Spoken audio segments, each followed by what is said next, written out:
Good morning, Glenn Samuel here from Sniper Photography. Look, with what's going on in the world at the moment, with the world virtually being shut down and we're stuck indoors and it's Easter time, we can't even go away at Easter.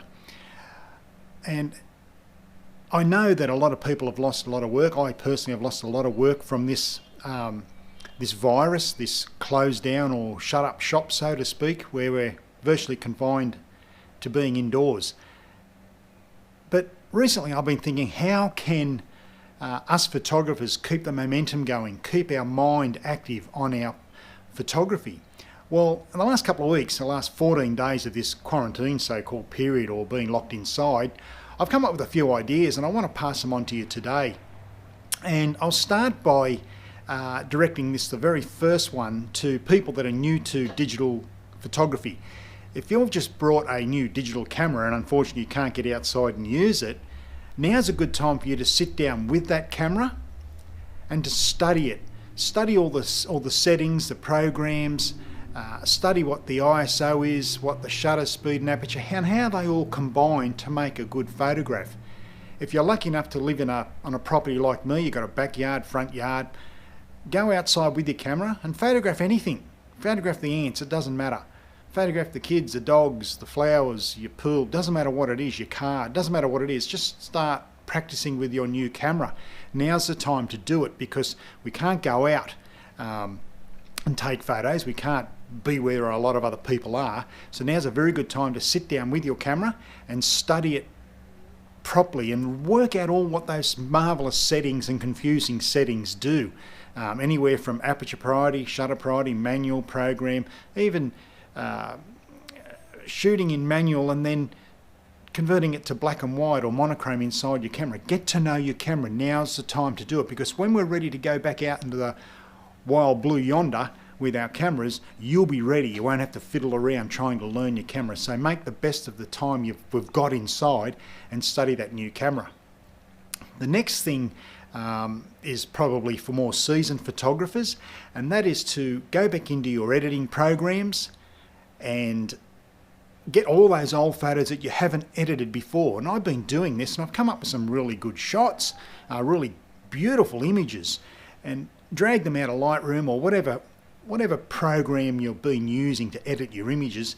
Start editing your old photos, start editing your old images, and you'll learn how to edit better, and two, you might just come up with some really good images to show people. So that's the second thing. Third thing, and I've recently done this, is to get all your photography gear together. Once again, this is probably for more experienced photographers, where we accumulate loads of gear, loads of equipment, loads of photographic equipment. I've got a room inside this house that's full of photography equipment. Some of it I haven't even used for 3 or 4 years. So what I've been doing, I've been putting it in blocks of 3. The first block is equipment that I use, or photographic gear that I use all the time. The second block is to put together pieces of equipment that I only use sometime but not all the time. And the third block is for equipment that I haven't used for 2, 3, 4, even 5 years. So what do I do with the third block? Quite easily, I sell it. And I've been making some good sales with the equipment that I haven't used for some time. And I think a lot of up-and-coming photographers are buying this equipment from me, which is fantastic. So with that money, I put back into my education of photography, or back into my business, or I put it towards new equipment. So I'm not really losing that money. So if you've got equipment there that you haven't used for some time, put it online and sell it. It's only collecting dust or taking up room in your camera bag or your storage cases inside your room. So any gear you haven't used for 3, 4, 5 years, sell it. Get rid of it, sell it. Put it in blocks of 3, that way you'll know what you have to sell and what you don't have to sell. The next thing is to, and it's for all of us, is to grab your camera bag and give it a good clean. Vacuum it out. You'll be surprised how much dust does get into camera bags, even though you're fully closed, sealed. Dust does get into things, it's incredible. So take all your gear out of your camera bag and dust it all and vacuum it out with a vacuum cleaner. That way you can rest assured that when you're ready to go again, when we get back out here, that your gear's ready to go and there's no issue, no problem with dust or dirt or grime or whatever you have in there. The last thing I want to talk to you about is reading about photography. Yes, you can do it online, but I'm a book person. I've got a big library in this house here, and I read 35 to 40 books a year. And lately I've been looking at all my old photography books. A lot of 35mm film books, but that's still relevant because you're still talking about light, composition, shutter speed, aperture, camera movement, so it's still relevant today. But I suggest you grab some photography books and study photography. Study these books, study the great photographers of days gone by. You'll learn so much from these people, even though they're not with us now, but their memoirs and their writing is absolutely superb, especially when it comes to our photography. So grab some books and sit down and study the photographers, the world-renowned photographers, whether they're with us or they're not.